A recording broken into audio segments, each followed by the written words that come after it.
اللهم صل على محمد وعلى آل محمد كما صليت على إبراهيم وعلى آل إبراهيم إنك حميد مجيد. اللهم بارك على محمد وعلى آل محمد كما باركت على إبراهيم وعلى آل إبراهيم إنك حميد مجيد.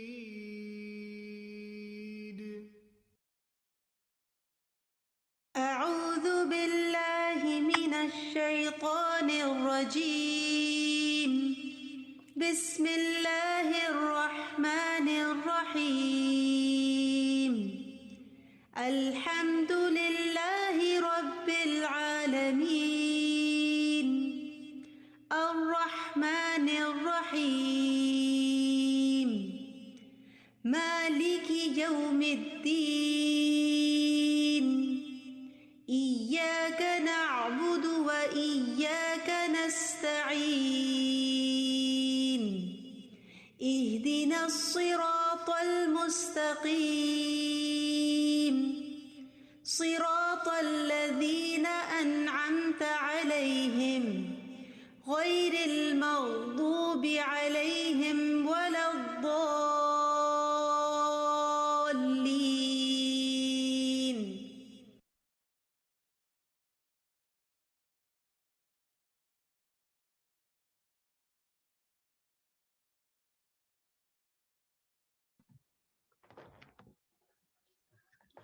نحمده ونصلي على رسوله الكريم أما بعد فأعوذ بالله من الشيطان الرجيم بسم الله الرحمن الرحيم رب اشرح لي صدري ويسر لي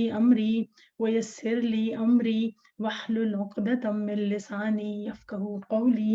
اللهم فقهنا في الدين ربي زدني علما ربي إني لما أنزلت إلي من خير فقير ربي يسر ولا تعسر وتمم بالخير آمین یا رب العالمین. السلام علیکم ورحمۃ اللہ وبرکاتہ. میں آپ سب سسٹرز کو آج کے قرآن کی موتی کی آج کے سیشن میں ویلکم کرتی ہوں. آپ سب کیسے ہیں؟ الحمدللہ ہم بھی ٹھیک ہے. اللہ تعالیٰ کا شکر ہے، اللہ تعالیٰ نے زندگی کا ایک اور دن دے دیا، ایک اور مہلت مل گئی، اور الحمدللہ بہت اچھا جو ہے نا ابھی تک رمضان جا رہا ہے. بہت کوشش میں ہے کہ زیادہ سے زیادہ جو ہے نا اس کے رحمتیں اور برکتیں جو ہے ہم لوگ سمیٹ سکیں. اللہ تعالیٰ ہم سب کو، مجھے آپ کو اس کوشش میں کامیابی دے دے. میں ایک بات سوچ رہی تھی کہ جو ہم شروع سے ہی کہتے آ رہے ہیں نا ایام معدودات، کہ گنتی کے چند دن، اور وہ گنتی کے چند دن واقعی گنتی کے چند دن ثابت ہوئے اور پتہ ہی نہیں چلا، اور ہمارے پاس جو ہے نا ہوا کے ایک ٹھنڈے جھونکے کی طرح آئے اور پھر اب آہستہ آہستہ جو ہے نا وہ جانے لگے ہیں.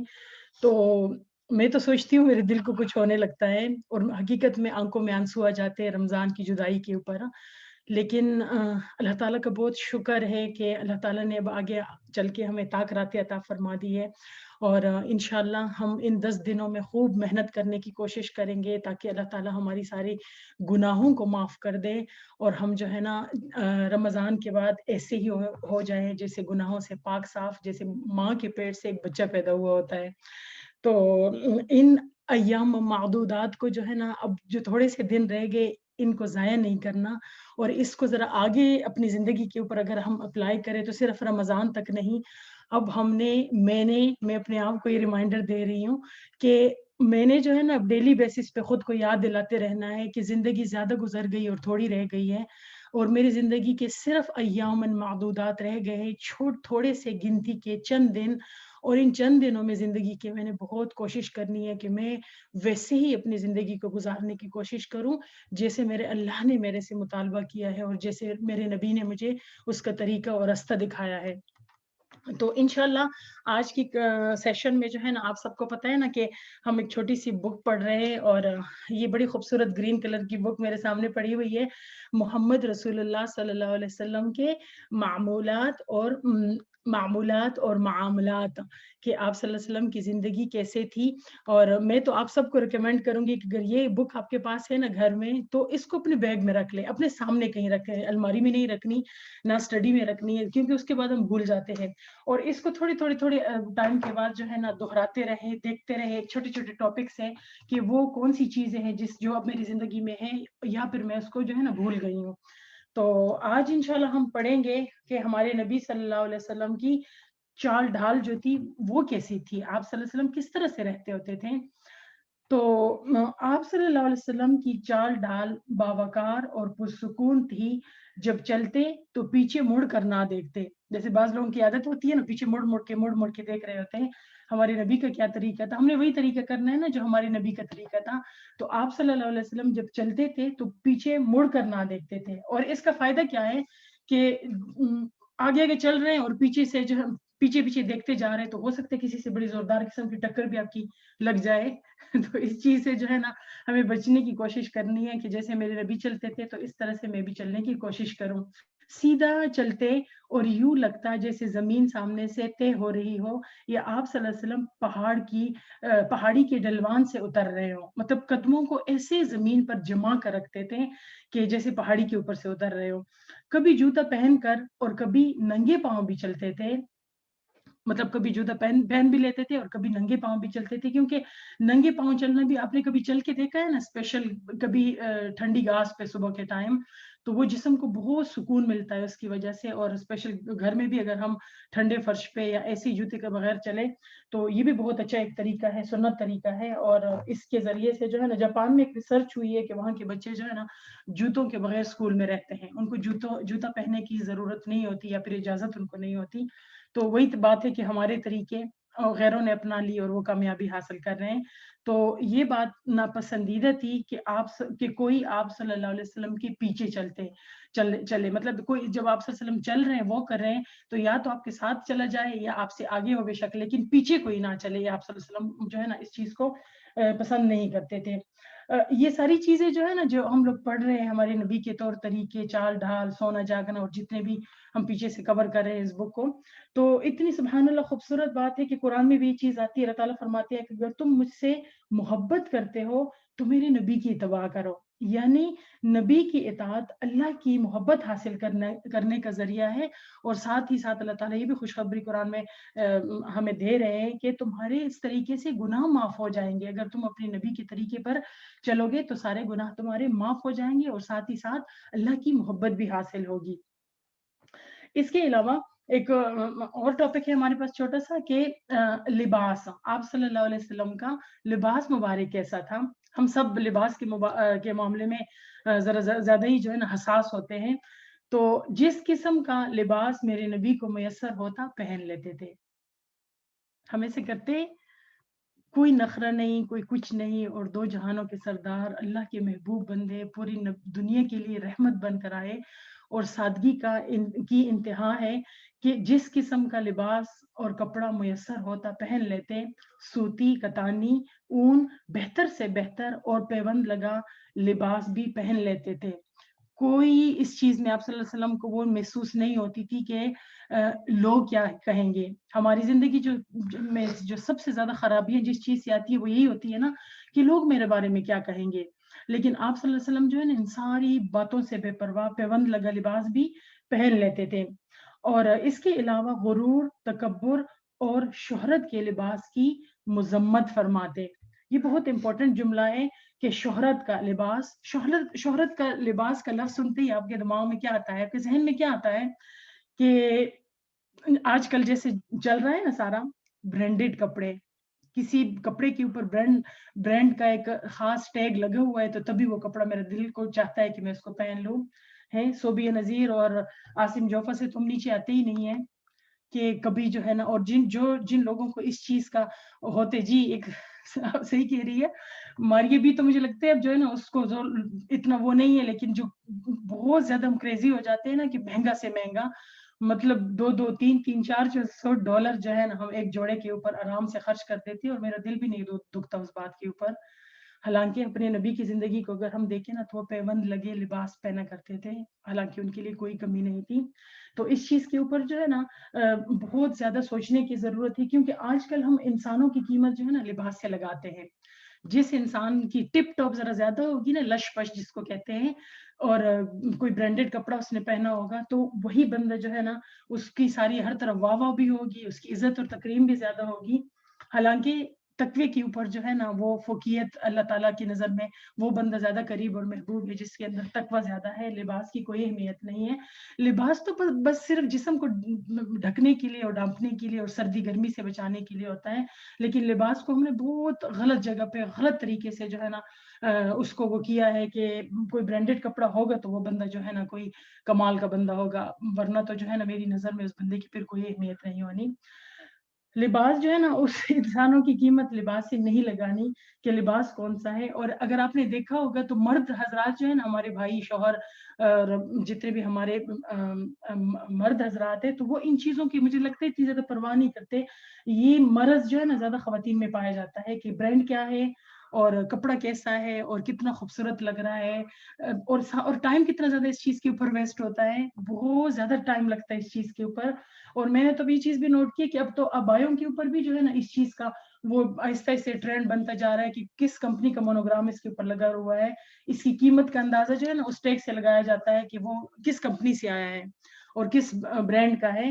تو یہ ساری چیزیں جو ہے نا در حقیقت میرا کہنے کا مقصد یہ نہیں ہے کہ یہ حرام ہے یا منع کیا گیا ہے، لیکن وہ جو ہم پڑھتے ہیں نا انما الاعمال بالنیات کے ساری چیزوں کا دار و مدار نیتوں کے اوپر ہوتا ہے کہ میری نیت کیا ہے. اگر فخر اور غرور اور تکبر اور ان ساری چیزوں کو جو ہے نا اس لباس کو پہنتے ہوئے میرے دماغ میں آتے ہیں تو یہ چیزیں جو ہے نا پسندیدہ نہیں ہے. شو آف اور یہ پسندیدہ نہیں ہے کہ ان چیزوں کو کر کے جو ہے نا ہم کبھی بھی اللہ کی نظر میں جو ہے نا محبوب نہیں بن سکتے. صحیح ہے نا؟ اچھا آگے چلتے ہیں. مردوں کو ریشم پہننے سے منع فرماتے. نبی اکرم صلی اللہ علیہ وسلم نے کبھی بھی زندگی میں ریشمی لباس نہیں پہنا. اور اکثر لوگ پوچھتے ہیں نا کہ کیا چھوٹے بچوں کو بھی جو ہے نا ریشمی لباس نہیں پہنانا چاہیے یا پہنا لے بچوں کو.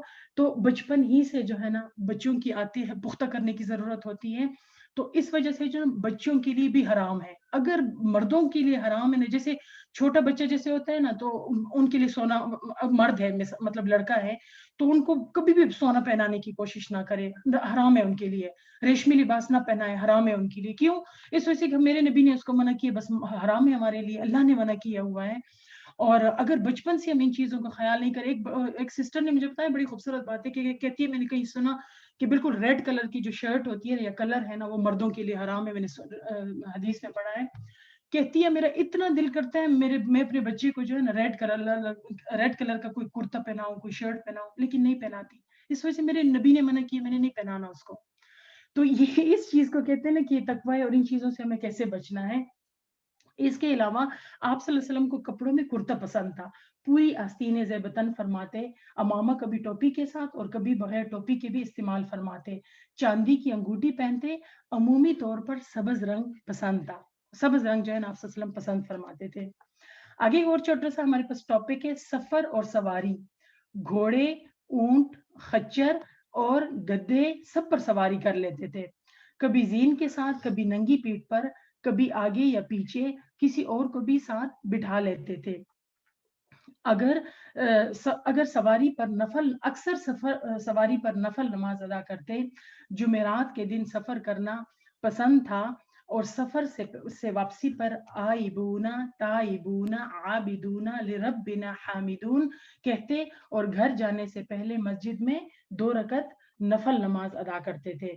یہ جو یہاں پہ ہم نے پڑھا نا کہ اکثر سواری پر نفل نماز ادا کرتے، تو اس کا مطلب ہم یہ بھی لے سکتے ہیں کہ جیسے آپ کام کے لیے گھر سے باہر نکلے ہیں تو اشراق کے نوافل اگر آپ کے رہ رہے ہیں تو آپ اس کو گاڑی میں بھی پڑھ سکتے ہیں، کیونکہ اشراق کے نوافل جو ہے اس کی بہت زیادہ اہمیت ہے. اور اس کے بارے میں وہ جو مشہور حدیث ہے وہ تو یہ ہے نا، مفہوم اس کی یہ ہے کہ اگر کوئی پڑھ لے تو اس کو مقبول حج اور عمرے کا ثواب ملتا ہے. اور دوسری ایک حدیث کا حوالہ آتا ہے اور وہ یہ ہے کہ جب جو کوئی بندہ پڑھے 2 رکعت یا 4 رکعت اشراق کے نوافل، تو اللہ تعالیٰ جو ہے نا اس دن کے پورے دن کی معاملات کی ذمہ داری خود اپنے ہاتھ میں لے لیتے ہیں. اور تیسری اہمیت کیا ہے اس کی کہ آپ کے بدن کا جو ہے نا سارے ہر جوڑ کا صدقہ وہ ہو جاتا ہے. تو اس وجہ سے ان 2 نوافل کو جو ہے نا، کیونکہ چھوٹے سے تو نوافل ہے، چھوٹی صورتیں جو ہے نا اس میں پڑھنی پڑتی ہے، تو اس کو اپنی معمول بنائے. اور اسپیشل جو لوگ بیمار رہتے ہیں اکثر، جن کو جو ہے نا ہیلتھ ایشوز ہے، تو وہ ضرور بالضرور ان 2 نوافل کا اہتمام کریں، تو انشاءاللہ ان کی زندگی میں جو ہے نا بہت بہتری آئے گی. تو یہ آج کا ہمارا ٹاپک تھا. الحمدللہ ہم نے اس کو پڑھ لیا، کمپلیٹ کر لیا، اور اس کو ہم انشاءاللہ اس بک کو اپنی زندگی میں بہت اچھا سامنے شامل کرنا ہے تاکہ اس سے آئندہ بھی ہم فائدہ اٹھائیں. اچھا جی، آگے ہمارا جو اگلا سیشن آ رہا ہے وہ ہوتا ہے ہمارا قرآن کے موتی، جو استاذہ کے ساتھ ہم سمجھنے کی کوشش کرتے آیات کو کہ کس طریقے سے کھول کے وہ بیان فرماتی ہے اپنے قرآن کی آیات کو. اور آج کا جو ٹاپک ہے نا وہ تھوڑا سا غور سے زیادہ سننے والا ہے کہ جب موت آئے گی. موت دراصل جو ہے نا ایک اٹل حقیقت ہے. موت سے کوئی ذی روح جو ہے نا بچ نہیں سکتا. آگے پیچھے جب بھی ہمارا ٹائم پورا ہوگا نا ہمیں موت آ کے پکڑ لے گی. تو اب طریقہ کیا ہے اس کی تیاری کا، اور ہم نے کس طریقے سے اس کو تیاری کرنی ہے، اس کے موت کے آنے سے پہلے ہم نے کیسے خود کو اپنے بیگ کو ریڈی کرنا ہے اور اپنے اعمال کو جو ہے نا اچھا رکھنا ہے. تو آج سمجھتے ہیں استاذہ ڈاکٹر فرحت ہاشمی کے ساتھ کہ جب موت آئے گی. بسم اللہ.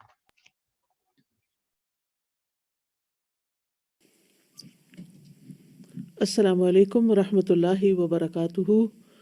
نحمده ونصلی علی رسولہ الکریم. اما بعد فاعوذ باللہ من الشیطان الرجیم. بسم اللہ الرحمن الرحیم. رب اشرح لی صدری ویسر لی امری واحلل عقدۃ من لسانی یفقہوا قولی.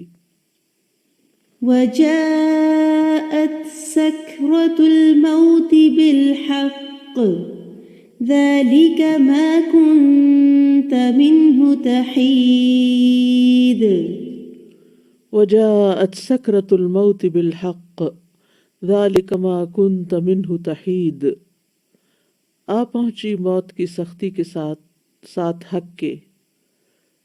آ پہنچی موت کی سختی ساتھ حق کے، یہی ہے جس سے تو بھاگتا پھرتا تھا. موت اس دنیا میں انسان کی زندگی کے خاتمے کا نام ہے. دنیا میں جو بھی انسان آیا ہے اسے ایک دن واپس ضرور جانا ہے. یہ انسان کی زندگی کا سب سے بڑا حادثہ ہے، جس کے بعد اس دنیا سے اس کا تعلق منقطع ہو جاتا ہے اور ایک نئی زندگی جو برزخ کی زندگی کہلاتی ہے وہ شروع ہو جاتی ہے. قیامت کے زلزلے کے ساتھ ہی یہ زندگی بھی ختم ہو جائے گی. پھر ایک نیا دور شروع ہوگا جس کی کامیابی اور ناکامی کا انحصار انسان کے اپنے اعمال پر ہوگا. ہم میں سے کوئی نہیں جانتا کہ اس کی موت کب آئے گی، لیکن ہم سب اسی دن کی طرف دوڑ رہے ہیں. ایسی صورتحال میں اصل کرنے کا کام اس دن کی تیاری کرنا ہے، تاکہ اس کے بعد جب ہم مالک کائنات کے سامنے پیش ہوں تو کوئی شرمندگی نہ ہو. موت کے بعد انسان اکیلا رہ جاتا ہے. موت انسان کو ہر چیز سے جدا کر دیتی ہے. موت ہر انسان کا پیچھا کر رہی ہے، مگر انسان اسے ہی بھولے ہوئے ہے. ضرورت اس بات کی ہے کہ ہم اس آخری وقت کو روزانہ یاد کریں اور اس کی تیاری میں لگے رہیں. وجاءت سکرۃ الموت بالحق ذلک ما کنت منہ تحید. یہ سورۃ قاف کی آیت نمبر 19 ہے، جس میں انسان سے خطاب ہے کہ انسان خواہ کتنی بھی لمبی زندگی چاہے، لیکن ایک دن موت آ پہنچتی ہے. سکرات الموت، موت کی سختیاں، موت کی بے ہوشیاں موت کی حقیقت کو لے کر آ پہنچتی ہیں. اور یہی وہ بات ہے جس سے انسان بھاگتا ہے. موت کا ذکر نہیں سننا چاہتا، موت سے فرار حاصل کرنا چاہتا ہے، لیکن موت اس کو آ پکڑتی ہے۔ یہاں بنیادی طور پر جان کنی کے وقت انسان کی کیا حالت ہوگی اس کو بھی بیان کیا گیا ہے۔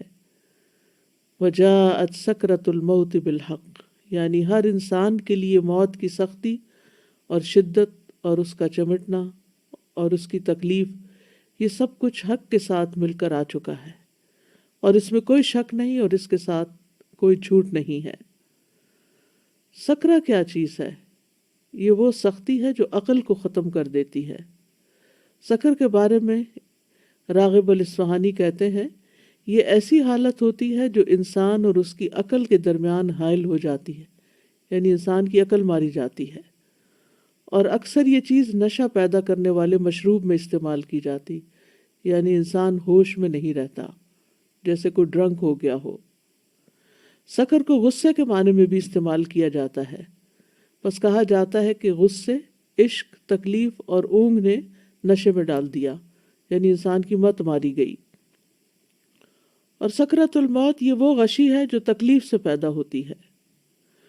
کہتے ہیں یہاں اس سے مراد موت کی سختیاں ہیں، یعنی موت کی سکرات مراد ہے، وہ غشی جو تکلیف سے پیدا ہوتی ہے، یعنی موت کی تکلیف سے غشی طاری ہو جاتی ہے، کیونکہ روح کا کھینچا جانا، موت کی شدت کا اترنا، روح کا روندے جانا، شدید تکلیف کا ہونا ہے، اور یہ روندے جانا روح کا اور یہ تکلیف موت کے وقت نازل ہوتی ہے۔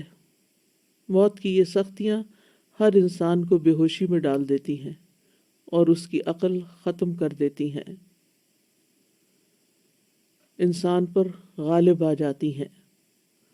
اور بالحق کا معنی ہے موت کی حقیقت کو لے کر آ گئی، یعنی ساتھ حق کے آ گئی، یعنی موت ایک حقیقت ہے جو حقیقت اس وقت سامنے آ گئی۔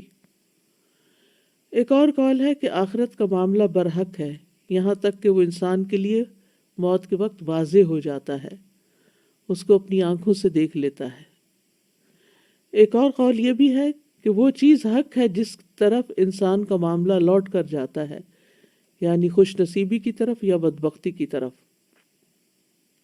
تو بہرحال موت کی سختی برحق ہے۔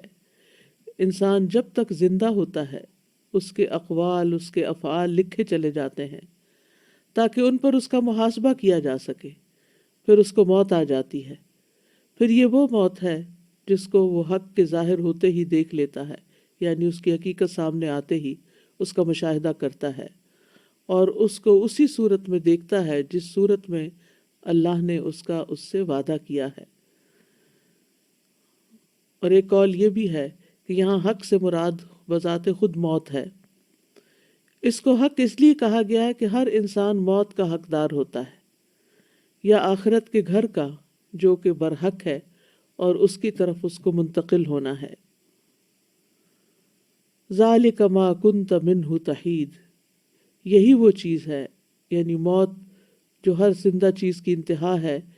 ما کنت منہ تحید، جس سے تم بھاگتے تھے، جس سے تم کتراتے تھے، اپنی زندگی میں اس سے فرار حاصل کرتے تھے، یعنی کوئی بھی چیز جس سے یہ انسان کو احساس ہونے لگے کہ اس کو کھانے سے موت آ سکتی ہے یا اس بیماری سے موت آ سکتی، تو انسان اس سے بھاگ جاتا ہے، اس کے قریب نہیں پھٹکتا۔ انسان کو اپنی جان بہت پیاری ہوتی ہے اور ہر اس چیز سے انسان بھاگتا ہے جس سے موت کا اس کو اندیشہ ہو۔ تو یہی بات یہاں کہی گئی کہ یہی وہ چیز ہے جس کو پیش تو آنا تھا لیکن تم اس سے بھاگتے رہے۔ جب کوئی بندہ کسی چیز سے ایک جانب ہو کر دور چلا جاتا ہے تو اس وقت کہا جاتا ہے حاد فلان عن الشیء یحیدہ حیدۃ۔ تو بہرحال انسان جب موت دیکھتا ہے تو پھر نہ بھاگ سکتا ہے، نہ کوئی مدد دے سکتا ہے، نہ اس سے خلاصی ممکن ہے۔ ابن عباس اس کا معنی یہ کرتے ہیں کہ یہی وہ چیز ہے جس کو تو ناپسند کرتا تھا۔ ہم میں سے ہر شخص موت کو ناپسند کرتا ہے اور اس کا سامنا نہیں کرنا چاہتا، لیکن موت تو ایک حقیقت ہے، ہر جان نے مرنا ہے۔ اللہ سبحانہ وتعالیٰ فرماتے ہیں کل نفس ذائقۃ الموت ثم الینا ترجعون، ہر جان موت کو چکھنے والی ہے، پھر تم ہماری ہی طرف لوٹائے جاؤ گے۔ موت کا فرشتہ مقرر کر دیا گیا ہے، سورۃ السجدہ میں آتا ہے قل یتوفاکم ملک الموت الذی وکل بکم ثم الی ربکم ترجعون، کہہ دو کہ موت کا فرشتہ جو تم پر مقرر کیا گیا ہے تمہاری جانیں قبض کر لیتا ہے، پھر تم اپنے رب کی طرف لوٹائے جاتے ہو۔ موت سے فرار ممکن نہیں ہے۔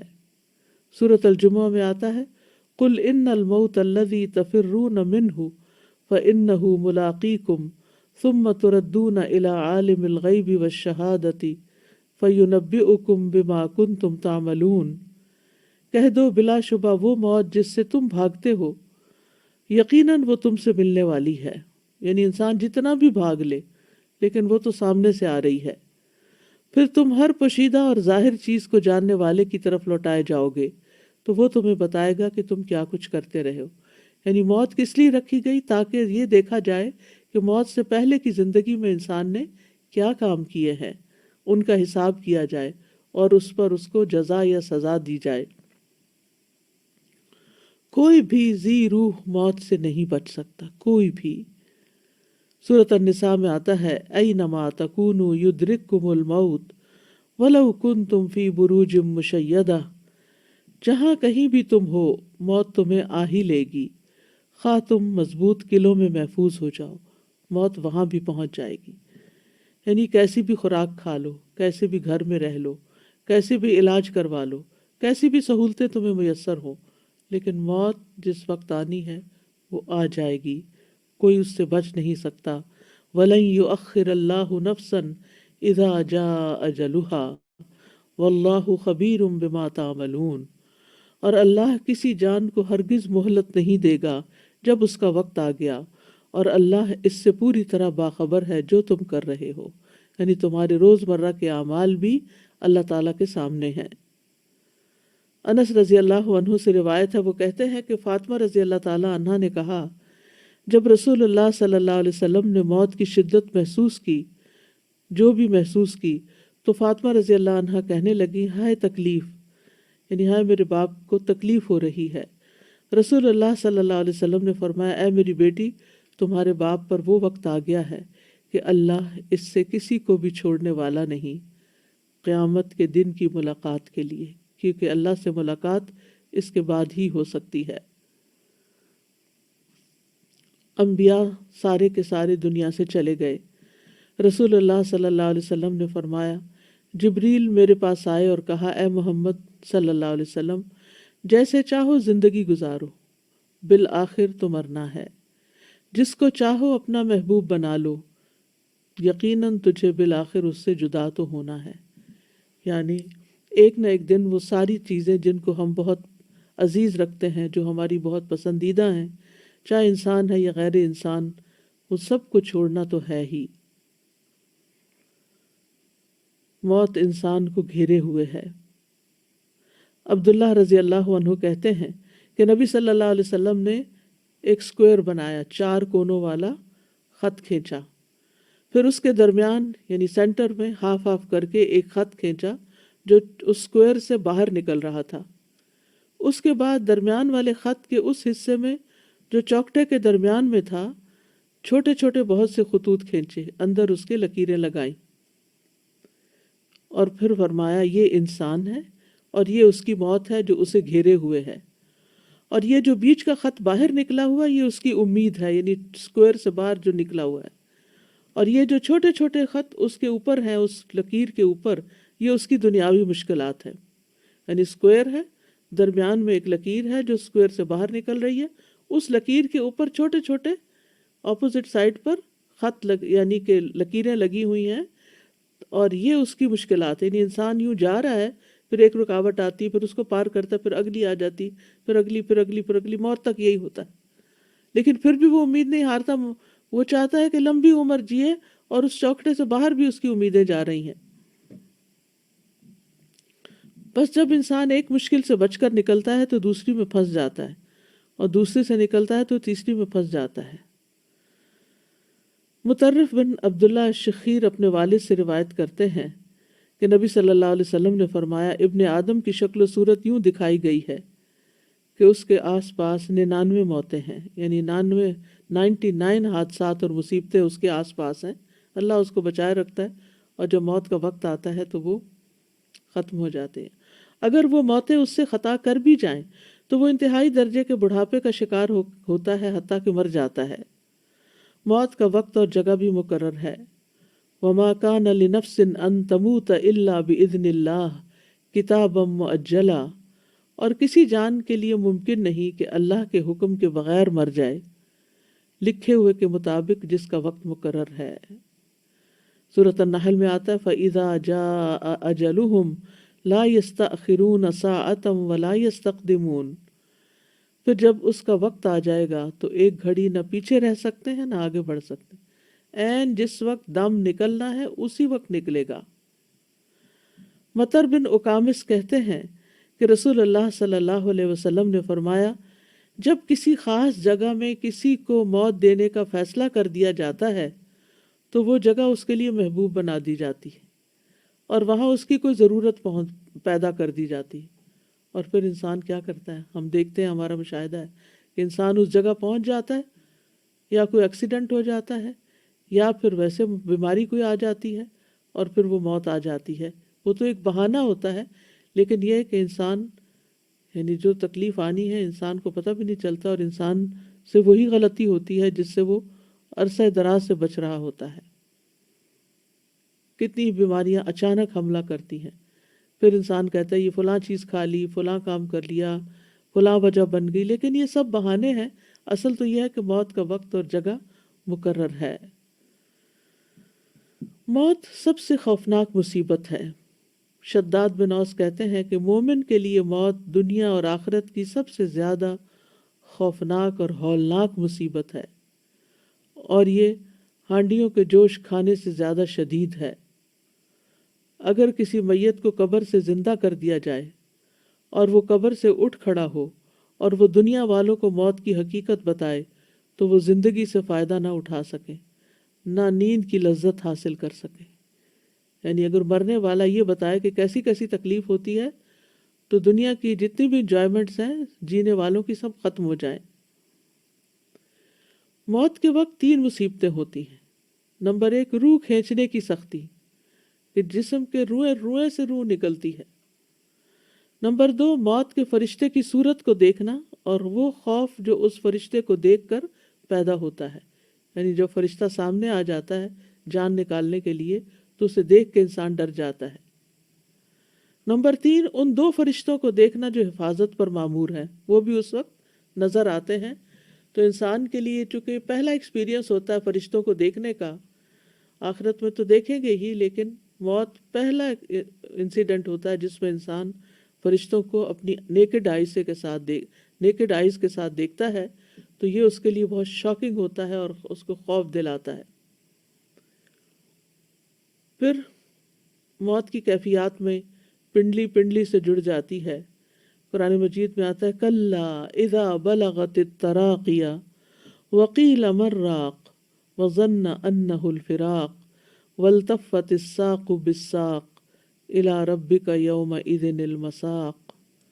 ہرگز نہیں، وہ وقت یاد کرو جب جان ہنسلیوں تک پہنچ جائے گی اور کہا جائے گا ہے کوئی جو دم کرے، یعنی جان حلق تک پہنچ جائے گی تو انسان کہے گا ہے کوئی دم کرے، کیونکہ گلے میں اٹک رہا ہے کچھ، اور وہ یقین کر لے گا کہ یقیناً یہ جدائی ہے، یعنی دم گھٹ رہا ہے تو اب مرنے کا ہی وقت آ گیا ہے، اور پنڈلی کے ساتھ لپٹ جائے گی، اٹھانے کی ہمت ہی نہیں ہوگی، ادھر ادھر ہو ہی نہیں سکے گا انسان، اب ٹانگیں ہی جڑ جائیں گی۔ اس دن تیرے رب ہی کی طرف روانگی ہے۔ جان پاؤں سے نکلنا شروع ہوتی ہے، پھر آہستہ آہستہ پنڈلیوں میں آتی ہے، پھر گھٹنوں میں، پھر پیٹ میں، اس طرح ہاتھوں سے، بازوؤں اور پاؤں اور بازوؤں دونوں کی طرف سے، ہاتھوں کی طرف سے، اب بالآخر اس کے گلے میں آ کے اٹک جاتی ہے اور پھر وہاں سے ایک دم نکل جاتی ہے۔ فلولا اذا بلغت الحلقوم وانتم حينئذ تنظرون ونحن اقرب الیہ منکم ولکن لا تبصرون فلولا ان کنتم غیر مدینین ترجعونها ان کنتم صادقین۔ پھر ایسا کیوں نہیں ہوتا کہ جب جان ہنسلی کو پہنچ جاتی ہے اور اس وقت تم دیکھ رہے ہوتے ہو اور ہم اس وقت تم سے بھی زیادہ اس جان کے نزدیک ہوتے ہیں، لیکن تم دیکھ نہیں سکتے۔ پھر اگر تم کسی کے محکوم نہیں، یعنی کسی کا تم پہ حکم نہیں چلتا، تم اپنی مرضی کے خود ہی مالک ہو، اگر تم اپنی بات میں سچے ہو تو اس جان کو لوٹا کیوں نہیں لیتے؟ یعنی اگر تمہاری قابلیت اتنی زیادہ ہے اور اپنے آپ کو بڑی چیز سمجھتے ہو تو پھر اپنی روح کو واپس لے آؤ، دوبارہ زندہ ہو جاؤ، لیکن یہ تمہارے بس کی بات نہیں۔ پھر یہ بھی یاد رہے کہ موت کے وقت فرشتے آتے ہیں جان نکالنے کے لیے۔ جان ایسے نہیں کہ اڑ کے کہیں چلی جاتی روح ہماری، بلکہ باقاعدہ فرشتے اس کو وصول کرتے ہیں۔ قرآن مجید میں آتا ہے، کاش تم دیکھتے ظالم لوگ موت کی سختیوں میں جب ہوتے ہیں اور فرشتے اپنے ہاتھ پھیلائے ہوئے ہوتے ہیں، کہتے ہیں نکالو اپنی جانیں، آج تمہیں ذلت کا عذاب دیا جائے گا، اس کے بدلے جو تم اللہ پر ناحق باتیں کہتے تھے اور تم اس کی آیات سے تکبر کرتے تھے۔ پھر اسی طرح یہ ہے کہ موت کسی کی بھی ہو، کسی کی بھی موت کی خبر سنتے ہیں تو انسان گھبرا اٹھتا ہے، اس کا دل چھوٹا ہوتا ہے، لیکن انسان اس سے بچ نہیں سکتا۔ موت کا وقت ایک تکلیف کا وقت ہے۔ شداد بن اوس کہتے ہیں کہ موت دنیا اور آخرت میں مومنوں پر بہت ہولناک مصیبت ہے۔ مومنوں پر موت آریوں کے چیرنے سے بھی زیادہ سخت ہے، کہ جیسے کسی کا جسم کاٹا جا رہا ہو، کینچیوں کے کاٹنے سے بھی زیادہ شدید ہے، ہانڈیوں میں کسی چیز کے جوش کھانے سے بھی زیادہ سخت ہے۔ اگر کسی آدمی کو دوبارہ زندہ کیا جائے پھر وہ دنیا والوں کو موت کی تکلیف کے بارے میں بتا دے تو لوگ اپنی زندگیوں سے فائدہ نہ اٹھا سکیں اور نہ نیند کی لذت حاصل کر سکیں۔ ابن سعد نے عوانہ بن حکم سے روایت کرتے ہوئے اپنی کتاب میں بیان کیا ہے، وہ کہتے ہیں کہ عمرو بن العاص کہا کرتے تھے کہ مجھے تعجب ہے اس شخص پر جس پر موت نازل ہو جائے اور اس کی عقل بھی کام کر رہی ہو تو وہ اس کو بیان کیوں نہیں کرتا۔ پھر جب ان پر موت واقع ہوئی تو ان کے بیٹے عبداللہ نے کہا، ابا جان، آپ کہا کرتے تھے تعجب ہے اس آدمی پر جس پر موت نازل ہو اور اس کی عقل بھی کام کر رہی ہو تو وہ موت کی حقیقت کیوں نہیں بتاتا؟ بس آپ ہمارے لیے موت کی حقیقت کو بتائیے۔ انہوں نے کہا، اے بیٹے، موت اس سے بڑی ہے کہ اس کو بیان کیا جائے، لیکن میں موت کا کچھ حال بیان کرتا ہوں۔ مجھے ایسے لگ رہا ہے کہ میری گردن پر رضوہ پہاڑ رکھا ہوا ہے، مجھے ایسے لگ رہا ہے کہ میرے پیٹ میں کانٹے ہیں، اور مجھے ایسے لگ رہا ہے گویا کہ میری روح سوئی کے سوراخ سے نکل رہی ہے، یعنی اتنی تھوڑی تھوڑی کر کے باہر نکل رہی ہے۔ بہرحال ہر انسان کو موت کی سختی لاحق ہوتی ہے، لیکن ہر انسان کی موت کی شدت اور موت کی سختی کے ہلکا ہونے میں فرق ہوتا ہے، اور اکثر ایسا ہوتا ہے کہ مومنوں پہ یہ سختیاں ہلکی ہوتی ہیں، کافروں پر شدید ہوتی ہیں۔ انبیاء کے لیے موت کی سختیوں کو بڑھا دیا جاتا ہے تاکہ ان کے لیے ان کا اجر بڑھایا جا سکے۔ پرہیزگاروں اور بدبختوں اور نیک اور برے آدمی کے درمیان موت کے وقت فرق ہوتا ہے۔ ہم کہتے کہ یہ دونوں برابر نہیں ہیں، کافر اور فاجر اور موت کی سختی بہت زیادہ جھیلتے ہیں جبکہ مومن پہ اتنی سختی نہیں ہوتی، تو روح نکلنے کے ساتھ ساتھ اس کی رگیں اور اعصاب ٹکڑے ٹکڑے ہوتے رہتے ہیں۔ تو یہ ایک چیز ہے، اور دوسری چیز یہ ہے کہ کافر و فاجر کی موت کی سختیاں آزمائش اور ناراضگی اور شدت اور عذاب اور عبرت ہیں، اور جہاں تک مومن پرہیزگار کا تعلق ہے تو یہ اللہ کا عطیہ اور نعمت اور رحمت ہے کہ اس سختی کی وجہ سے گناہ مٹا دیے جاتے ہیں یا اس کے درجات بلند کر دیے جاتے ہیں۔ مومن کو تو ایک کانٹا بھی چبھے تو اس کے گناہ معاف ہوتے ہیں۔ ذکوان کہتے ہیں کہ حضرت عائشہ کہا کرتی تھی، وفات کے وقت رسول اللہ صلی اللہ علیہ وسلم کے سامنے ایک بڑا پیالہ تھا یا چمڑے کی تھیلی تھی جس میں پانی تھا، آپ اپنے دونوں ہاتھ اس برتن میں ڈالتے اور پھر اپنے ہاتھوں کو اپنے چہرے پر ملتے اور فرماتے، لا الہ الا اللہ، یقیناً موت میں سختی ہوتی ہے۔ پھر اپنا ہاتھ اٹھا کر فرمانے لگے، پھر رفیق الاعلیٰ، یہاں تک کہ آپ کی روح قبض کر لی گئی اور آپ کا ہاتھ جھک گیا۔ موت کی شدت کو برا نہیں سمجھنا چاہیے، یعنی اگر آپ دیکھیں کہ کوئی مریض ہے جس کے اوپر بہت وقت لگ گیا ہے اس کو اس اسٹرگل میں، تو اس کو برا نہ سمجھے کہ ضرور یہ کوئی برا آدمی ہوگا تو اس وجہ سے اس کے ساتھ یہ ہو رہا ہے۔ ہر ایک کا ایکسپیرینس مختلف ہو سکتا ہے۔ حضرت عائشہ کہتی ہیں کہ نبی صلی اللہ علیہ وسلم کی وفات ہوئی تو آپ میری ہنسلی اور ٹھوڑی کے درمیان سر رکھے ہوئے تھے۔ جب سے میں نے نبی صلی اللہ علیہ وسلم پر موت کی سختی دیکھی ہے، اس کے بعد میں موت کی سختی کو کسی کے لیے برا نہیں سمجھتی۔ یعنی آپ تو سب سے زیادہ نیک انسان تھے، لیکن موت کی تکلیف سے گزرے، تو دوسرے اگر کسی اور پر بھی یہ تکلیف آتی ہے تو اس کا یہ مطلب نہیں کہ ضرور وہ کوئی برا آدمی ہے تو اس لیے اس کو زیادہ تکلیف آ رہی ہے۔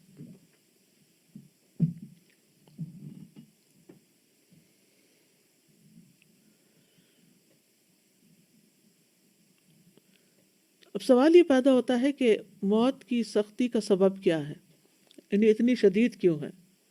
ابن حجر کہتے ہیں کہ موت کی سختی مرتبے کے کم ہونے پہ دلالت نہیں کرتی، بلکہ وہ مومن کے لیے یا تو اس کی نیکیوں میں اضافہ کرتی ہے یا اس کے گناہوں کا کفارہ ہوتی ہے، اور انسان جب اللہ کے پاس پہنچتا ہے تو بالکل صاف ستھرا ہو کر۔